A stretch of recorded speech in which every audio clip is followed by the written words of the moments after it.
तो देखिए दोस्तों, यहाँ पर लिखा है कि सक्रियता श्रेणी में सबसे ऊपर स्थित धातुओं का निष्कर्षण। जो सबसे ऊपर स्थित होंगे धातुएं, उनका किस प्रकार से निष्कर्षण किया जाता है, जो बहुत ही ज़्यादा सक्रिय होते हैं। ठीक है, तो यहाँ पर देखते हैं, लिखा है कि अक्रियाशीलता श्रेणी में सबसे ऊपर स्थित धातुएं, जो सबसे ऊपर स्थित धातुएं हैं, अत्यंत अक्रियाशील होते हैं। जैसे पोटेशियम और सोडियम के बारे में हमने बता रखा है कि बहुत ज़्यादा क्रियाशील होते हैं वो सब। इन्हें कार्बन के साथ गर्म करके इनकी यौगिक से प्राप्त नहीं किया जा सकता है। कह रहे हैं कि इन्हें कार्बन के साथ गर्म कर इनकी यौगिक से प्राप्त नहीं किया जा सकता है।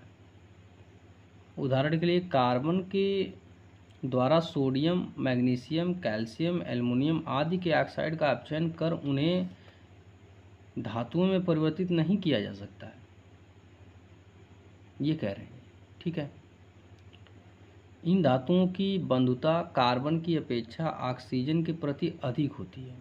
इन धातुओं को विद्युत अपघटनीय अपचयन द्वारा प्राप्त किया जाता है। विद्युत अपघटनीय अपचयन द्वारा इनको प्राप्त किया जाता है। उदाहरण के लिए सोडियम, मैग्नीशियम, कैल्शियम, उनके गलित क्लोराइडों के विद्युत अपघटन से प्राप्त किया जाता है। ठीक है, कैथोड यानी ऋण आवेशित इलेक्ट्रोड पर धातुएं निक्षेपित हो जाती हैं तथा एनोड धन आवेशित इलेक्ट्रोड पर क्लोरीन मुक्त होती हैं। अब क्रियाएँ इस प्रकार होती हैं। तो यहाँ आप क्रियाएँ कुछ दे रखी हैं, इसे आप देख सकते हैं कि कैथोड पर यहाँ पर क्या हो रहा है। सोडियम प्लस आयन है, यहाँ पर एक इलेक्ट्रॉन माइनस आयन है, दोनों मिल करके सोडियम बना रहे हैं। और यहाँ दो क्लोराइड आयन यहाँ पर दिख रहा है आपको, और क्लोरीन बन रहा है, और दो आयन यहाँ पर इलेक्ट्रॉन आयन मिल रहे हैं। ठीक है, इसी प्रकार एल्युमिनियम ऑक्साइड के विद्युत अपघटन, मतलब विद्युत अपघटनीय अपचयन से एल्युमिनियम प्राप्त किया जाता है। मतलब इसी प्रकार जो है एल्युमिनियम भी क्या किया जाता है, प्राप्त किया जाता है। तो इसमें आपको इतना ही ध्यान देना है कि ये विद्युत अपघटनी विधि द्वारा इसमें क्या होता है कि सक्रिय धातुओं का, वो जो ज़्यादा सक्रिय धातुएं हैं जैसे पोटेशियम, सोडियम, ठीक है, और जो भी हैं क्लोराइड है, तो इन सब का जो है निष्कर्षण इसी विद्युत अपघटनी विधि द्वारा ही करना संभव है। ठीक है, और आगे हम लोग देखेंगे अब अगले एग्जाम, मतलब यहाँ पर हेडिंग को, कि धातुओं का परिष्करण किस प्रकार से किया जाता है, तो उस पर आप लोग ध्यान दीजिएगा। यहाँ पर लिखा है कि ऊपर वर्णित विभिन्न अपचयन प्रक्रमों से प्राप्त धातुएं पूर्ण रूप से शुद्ध नहीं होती हैं। कह रहा है कि जो मतलब ऊपर धातुएं आपको मिल रही हैं, उनको अपचयन करने के बाद भी वो मतलब पूरा तरीके से वो शुद्ध नहीं होती हैं। इनमें अपद्रव्य होता है जिन्हें हटाकर ही शुद्ध धातु प्राप्त की जा सकती है। उसमें अपद्रव्य रह जाते हैं, उनको हटा करके ही हम लोग शुद्ध धातुएं प्राप्त कर सकते हैं। धातुओं से अपद्रव्य को हटाने के लिए सबसे अधिक प्रचलित विधि विद्युत अपघटनी परिष्करण है। धातुओं से अगर आप अपद्रव्य को हटाना चाहते हो उसमें से, ठीक है, तो आपको विद्युत अपघटनी परिष्करण विधि यूज़ करना पड़ेगा। तो विद्युत अपघटनी परिष्करण विधि क्या है, ज़रा उसको आप समझिए यहाँ पर। ठीक है, देखिए, copper, zinc, tin, nickel, silver, gold आदि जैसी अनेक धातुओं का परिष्करण विद्युत अपघटन द्वारा किया जाता है। इस प्रक्रम में अशुद्ध धातु को एनोड तथा शुद्ध धातु की पतली परत को कैथोड बनाया जाता है। ध्यान दीजिएगा, इस प्रक्रम में अशुद्ध धातु को एनोड और शुद्ध धातु की पतली परत को कैथोड बनाया जाता है। धातु के लवण विलयन का उपयोग विद्युत अपघट्य के रूप में होता है। चित्र 3.12 आप देख सकते हैं यहाँ पर। ठीक है, इसको मैं आपको दिखाता हूँ यहाँ। ठीक है, ये कैथोड है, इस प्रकार से ये कुंजी लगा है, यहाँ पर एनोड है। तो ये सारे मतलब इसके अंदर विलयन डाले गए हैं। अम्लीकृत कॉपर सल्फेट का विलयन यहाँ पर दिख रहा है। टैंक अपद्रव्य है, ठीक है, इसके अंदर अपद्रव्य भरे जाएंगे। तो इस प्रकार से कुछ से फिगर बना हुआ है, आप इसमें देखिए क्या कह रहे हैं। तो क्या करना है आपका कि लिखें कि कॉपर, जिंक, टिन, निकल, सिल्वर, गोल्ड आदि जैसी अनेक धातुओं का परिष्करण विद्युत अपघटन द्वारा किया जाता है। इस प्रक्रम में अशुद्ध धातु को एनोड तथा शुद्ध धातु की पतली परत को कैथोड बनाया जाता है। ठीक है। धातु के लवण विलयन का उपयोग विद्युत अपघट्य के रूप में होता है। चित्र के अनुसार देखेंगे आप। उपकरण व्यवस्थित किया जाता है। विद्युत अपघट्य से जब धारा प्रवाहित की जाती है तब एनोड पर स्थित अशुद्ध धातु विद्युत अपघट्य में घुल जाती है। इतनी ही मात्रा में शुद्ध धातु विद्युत अपघट्य से कैथोड पर निक्षेपित हो जाती हैं। विलेय अशुद्धियाँ विलयन में चली जाती हैं तथा अविलेय अशुद्धियाँ एनोड तली में निक्षेपित हो जाती हैं, जिसे एनोड पंख कहते हैं।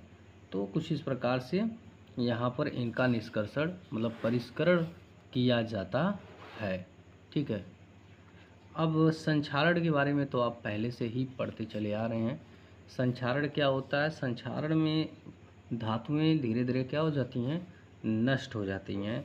तो धातुओं का नष्ट होना ही संक्षारण कहलाता है। और संक्षारण के बारे में देखते हैं। आप यहाँ देखेंगे कि संक्षारण के संबंध में अध्ययन 1 में आपने निम्नलिखित बातों का अध्ययन कर चुके हैं। आप पहले वाले में आप देख चुके हैं अध्याय 1 में। ठीक है। यहाँ पर अध्याय 1 लिखा है। खुली वायु में कुछ दिन छोड़ देने पर सिल्वर की वस्तुएं काली हो जाती हैं।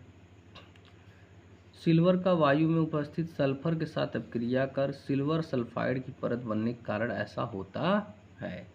काली क्यों हो जाती हैं? तो यहाँ पर आपको बताया गया है कि सिल्वर का वायु में जब उपस्थिति में सिल्वर का वायु में उपस्थित सल्फर के साथ उसका क्या हो जाता है? रिएक्शन हो जाता है, तो वो बेचारा काला पड़ जाता है। ठीक है।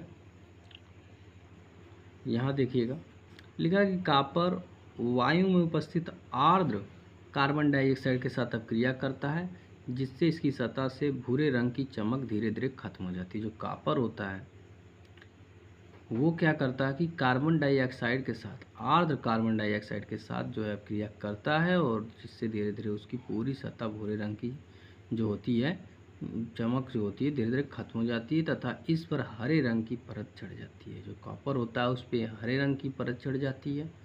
उसका जो संक्षारण होता है धीरे धीरे। ठीक है। यह परत पदार्थ बेसिक कॉपर कार्बोनेट होता है। यही बेसिक कॉपर कार्बोनेट होता है। लंबे समय तक आर्द्र वायु में रहने पर लोहे पर भूरे रंग की जम जाती है। यहाँ पर आपको पता ही है कि भूरे रंग की या लाल रंग की जो है आप देखेंगे कि उसके ऊपर परत चढ़ जाती है, जिसे हम लोग जंग कहते हैं कि जी मतलब लोहे पर जंग लग चुकी है। जिसको हम लोग देखते हैं तो कहते हैं लोहे पर जंग लगी है। ठीक है।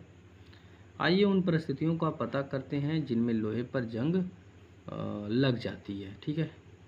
तो यहाँ पर एक क्रियाकलाप दे रखा है जिसे हम लोग पढ़ेंगे और समझने की कोशिश करेंगे। 3 परख नलियाँ लीजिए, प्रत्येक में स्वच्छ लोहे की कीलें डाल दीजिए। तो मतलब सब में आपको स्वच्छ लोहे की कीलें डालनी है। इन परख नलियों को ए, बी तथा सी नाम दीजिए। परख नली ए में थोड़ा जल डालकर उसे कार्क से बंद कर दीजिए और परख नली बी में उबलता हुआ आश्रित जल डालकर उनमें क्या करिए उसमें 1 ml तेल मिलाइए। ठीक है। परख नली बी में क्या करना है? उबलता हुआ आश्रित जल डालकर उसमें 1 ml तेल मिलाइए एवं कार्क से बंद कर दीजिए। तेल जल में तैरने लगेगा एवं वायु को जल में विलीन होने से रोक देगा। ठीक है। परख नली सी में थोड़ा निर्जल कैल्शियम क्लोराइड डालकर उसे कार्क से बंद कर दीजिए और निर्जल कैल्शियम क्लोराइड वायु की नमी को सोख लेगा। इन परख नलियों को कुछ दिनों तक मतलब छोड़िए और उसके बाद इनका यहाँ पर अवलोकन कीजिए। तो यहाँ पर पहली स्थिति में क्या हो रहा है कि आपको फर्स्ट वाली स्थिति में ABC ए में थोड़ा जल डालकर उसमें मतलब बंद कर देना है। इसमें जल डालकर बंद कर देना है। यहाँ जल है, सब में लिखा होगा, आप देख सकते हैं ए में जल है यहाँ पर, और इसमें तेल डाल करके, ठीक है, इसमें तेल डाल के छोड़ दिया गया है। जल भी है, तेल भी डाल दिया गया है। और इसमें क्या डाला गया है? सी वाले में निर्जल कैल्शियम क्लोराइड डाला गया है इसके अंदर। ठीक है। जो वायु को क्या कर लेगा यहाँ पर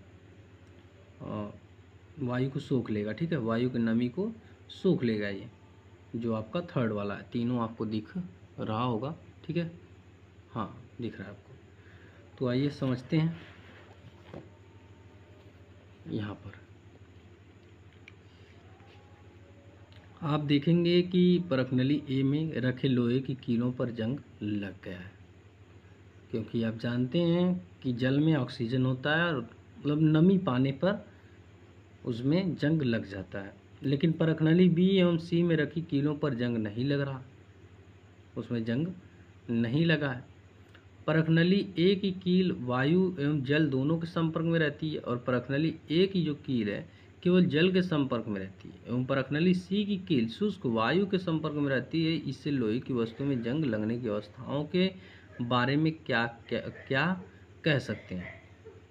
मतलब यहाँ पर वायु है ही नहीं, मतलब समझ लीजिए वायु को सोख ले रहा, तो यहाँ पर जंग लगना नहीं, यहाँ जंग नहीं लग सकता है, ठीक है, तो यहाँ जंग नहीं लग सकता, क्योंकि जंग लगने के लिए वायु के साथ साथ नमी की भी ज़रूरत होती है, और वायु रहेगी तो उसमें नमी रहेगी, ठीक है, तब वो जंग पकड़ लेगा। तो इन दोनों कंडीशन में जंग नहीं लग रहे हैं और बाकी पहले कंडीशन में जंग इसमें लग रहा है, ठीक है।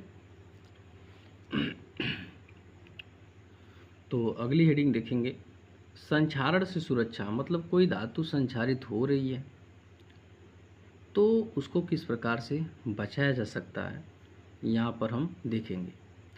पेंट करके, तेल लगाकर, ग्रीस लगाकर और यसद लेपन। यसद लेपन के बारे में पूछा जा चुका है। यसद लेपन का मतलब ये होता है कि किसी धातु मतलब लोहे की वस्तुओं पर जस्ते की परत चढ़ाकर, जो लोहे की वस्तु है अगर उसके ऊपर जस्ता चढ़ा देंगे तो वो यसद लेपन कहलाएगा। क्रोमियम लेपन हो गया, एनोडीकरण हो गया, मिश्र धातु बना लिया जाएगा तो भी लोहे पर जंग नहीं लगेगा, ठीक है। ये बातें यहाँ पर आपको बताई गई। तो देखिएगा यहाँ पर लोहे एवं इस्पात को जंग से सुरक्षित रखने के लिए उन पर जस्ते की पतली परत चढ़ाने की विधि को यसद लेपन कहते हैं। लोहा हो चाहे इस्पात हो, उसके ऊपर जंग ना लगे, इसके लिए आपको क्या करना होगा कि उसके ऊपर जिंक की, यहाँ पर जिसे जस्ता बोलते हैं, जिंक की पतली परत चढ़ाना पड़ेगा, जो यसद लेपन कहलाएगा, ठीक है ना। जस्ते की परत नष्ट हो जाने के बाद भी यसद लेपित वस्तु जंग से सुरक्षित रहती है। क्या आप इसका कारण बता सकते हैं? तो कारण यहाँ पर आप देख सकते हैं इसमें कि धातु के गुणधर्मों को बेहतर बनाने की अच्छी विधि मिश्रात्वन है। इस विधि से हम इच्छानुसार धातुओं के अत्यंत गुणधर्म प्राप्त कर सकते हैं। उदाहरण के लिए लोहा सर्वाधिक उपयोग में आने वाली धातु है, लेकिन कभी भी शुद्ध अवस्था में इसका उपयोग नहीं किया जाता है। कहने का मतलब ये यहाँ पर है कि जितनी भी धातुएं होती हैं, जैसे लोहा, यहाँ पर लोहे की बात करा जा रहा है, तो लोहा जो शुद्ध धातु, एकदम लोहा का शुद्ध धातु हम नहीं यूज कर पाएंगे। क्यों? क्योंकि वो बहुत नरम होता है, ठीक है। तो अब नरम होता है तो हमें हार्ड चीज़ें यूज़ करना है तो उसका मिश्र धातु बनाना पड़ेगा। दो धातुओं को मिला के, लोहा हो गया और भी धातुएं हो गई, उसमें मिला करके उसको कठोर बनाना पड़ेगा, ठीक है, तब हम जो है उसका यूज़ कर पाएंगे अच्छे तरीके से। तो यही कह रहे हैं, कभी भी शुद्ध अवस्था में इसका उपयोग नहीं किया जाता। ऐसा इसलिए क्योंकि शुद्ध लोहा अत्यंत नरम होता है एवं गर्म करने पर सुगमतापूर्वक खींच जाता है, और गर्म कर दिए तो आराम से खींचा जाएगा। अच्छा, इसलिए क्योंकि ये अत्यंत नरम होता है और हो गया। लेकिन यदि इसमें थोड़ा कार्बन 0.05% मिला दिया जाता है, अगर कार्बन थोड़ा सा उसमें मिला दिया जाएगा तो यह कठोर हो जाता है तथा प्रबल हो जाता है।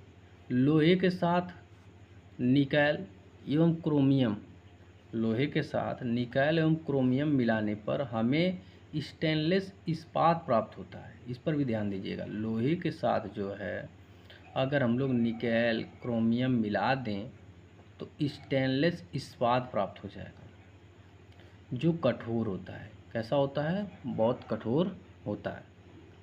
तथा उसमें जंग नहीं लगता है। इस प्रकार यदि लोहे के साथ कोई अन्य पदार्थ मिश्रित किया जाता है, लोहा है उसके साथ कोई अन्य पदार्थ अगर मिश्रित किया जाता है तो इसके गुणधर्म बदल जाते हैं। वास्तव में कोई अन्य पदार्थ मिलाकर किसी भी धातु के गुणधर्म बदले जा सकते हैं। कोई भी पदार्थ है उसके अंदर कोई दूसरा पदार्थ मिला देंगे तो उसके गुणधर्म क्या होंगे, चेंज हो जाएंगे। तो अब यहाँ ध्यान दीजिएगा, हो सकता है, हाँ यहाँ बदले जा सकते हैं। यह पदार्थ धातु या अधातु कुछ भी हो सकता है, चाहे आप धातु मिला सकते हो दो ठो, चाहे धातु और अधातु मिला के उससे किसी प्रकार से उसमें अगर मिल जाएंगे तो वो उनका बिहेवियर चेंज हो जाएगा, उनके गुणधर्म चेंज हो जाएंगे। दो या दो से अधिक धातुओं के समांगी मिश्रण को, दो या दो से अधिक धातुओं के समांगी मिश्रण को मिश्र धातु कहते हैं। इसे तैयार करने के लिए पहले मूल धातु को गलित अवस्था में लाया जाता है। जो मूल धातु होती है उन दोनों को गलाना होगा और तब जाके एक में मिक्स करना होगा, एवं तत्पश्चात दूसरे तत्वों को निश्चित अनुपात में इसमें विलीन किया जाता है। फिर इसे कमरे के ताप पर शीतलकृत किया जाता है। फिर उसके बाद जो कमरे का ताप होता है उतना उसको ठंडा किया जाता है, इतना कार्य किया जाता है। आगे देखिएगा ये पीला पॉइंट्स क्या है, मैं इसमें बताता हूँ। शुद्ध सोने की को जो है 24 कैरेट कहते हैं। ये भी क्वेश्चन बन चुका है कि शुद्ध सोना कितने कैरेट का होता है, तो 24 कैरेट का होता है। तथा यह काफ़ी नरम होता है, इसलिए आभूषण बनाने के लिए यह उपयुक्त नहीं होता है। तो मैंने बताया यहाँ पर कि भाई जो शुद्ध आपका लोहा होता है उसका भी आप नहीं बना सकते हैं कोई चीज़, क्योंकि वो बहुत ही नरम होता है।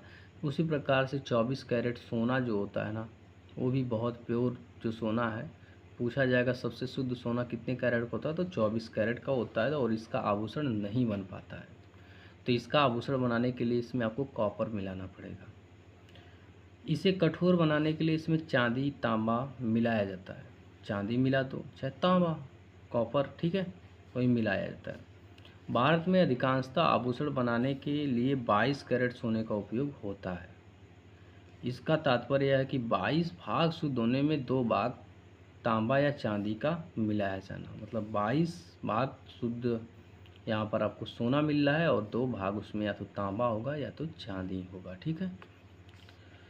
आगे देखते हैं। यदि कोई धातु मतलब पारद है, मतलब पारद कहने का मतलब अभी पीछे देखे थे आपकी पारा, ठीक है। यदि कोई धातु पारा है तो इसके मिश्र धातु को अमलगम कहते हैं। जो इसका मिश्र धातु बनेगा उसे क्या कहेंगे, अमलगम कहते हैं। शुद्ध धातु की अपेक्षा उसके मिश्र धातु की विद्युत चालकता तथा गलनांक कम होता है। उदाहरण के लिए तांबा एवं जस्ता, जैसे तांबा और जस्ता यहाँ पर देख लीजिए, को मिश्र धातु पीतल तथा ताम्र एवं टिन की मिश्र धातु कांसा विद्युत के कुचालक हैं। ध्यान दीजिए, बहुत बड़ी बात यहाँ पर बताई जा रही है कि तांबा एवं जस्ता जो है, कापर जिसे बोलते हैं और जिंक जो बोलते हैं, कापर और जिंक यानी तांबा और जस्ता की जो मिश्र धातु हम लोग बनाते हैं जिसे पीतल बोला जाता है, जिसे क्या बोला जाता है, पीतल, और तांबा और यहाँ पर टिन यानी कॉपर और एसएन की जो मिश्र धातु बना रहे हैं कांसा, ये हैं क्या, विद्युत के कुचालक हैं। ये क्या है, विद्युत के कुचालक हैं, ठीक है। लेकिन ताम्र का उपयोग विद्युतीय परिपथ बनाने में किया जाता है। सीसा एवं टिन पीबी एवं एसएन, ये भी पूछा जाएगा, सीसा एवं टिन पीबी एवं एसएन की मिश्र धातु सोल्डर है। इसे क्या बोला जाता है, सोल्डर बोला जाता है, जिसका गलनांक बहुत कम होता है। इसका उपयोग विद्युत तारों की परस्पर वेल्डिंग के लिए किया जाता है। जो सोल्डर होता है उसका प्रयोग आप देखते ही हैं कि तारों को जोड़ने के लिए इसका प्रयोग किया जाता है, ठीक है। प्राचीन भारतीय, यहाँ पर एक फिगर आप देख सकते हैं, दिल्ली स्थित लौह स्तंभ है, दिल्ली में ये जो स्थित है लौह स्तंभ, उसके बारे में बात होगी। क्या बातें यहाँ पर लिखी हैं, प्राचीन भारतीय धातु कर्म का चमत्कार लगभग 1600 वर्ष पूर्व भारत के लोहे मतलब लौह कर्मियों ने दिल्ली में एक लौह स्तंभ बनाया। भारत के जो लौह कर्मी थे उन्होंने क्या बनाया, एक लौह स्तंभ बनाया। उन्होंने जंग से लोहे को बचाने के लिए एक विधि विकसित की। इस स्तंभ की जंगता से प्रतिरोधकता का अवलोकन विश्व के कई वैज्ञानिक कर चुके हैं। यह स्तंभ कुतुब मीनार के निकट स्थित है। यह लौह स्तंभ 8 मीटर ऊंचा तथा इसका भार 6 टन है। तो इन्होंने देखा कि ये जो लौह स्तंभ है उसमें कभी जंग नहीं लग रहा है। तो काफ़ी वैज्ञानिकों ने इस पर रिसर्च किया कि क्यों नहीं लग रहा है, लेकिन अभी इसका कोई मतलब प्रूफ ज़्यादा वैसा नहीं मिल पाया है। ठीक है, तो ये यहाँ एक आश्चर्यजनक बातें हैं जो होती हैं। ठीक है, तो ये चैप्टर भी यहाँ पर कंप्लीट होता है जिसमें आप बहुत सारी चीज़ों को समझते हैं और देखते हैं। ठीक है, तो चलिए मिलते हैं नेक्स्ट चैप्टर के साथ अगले वीडियो में। ठीक है।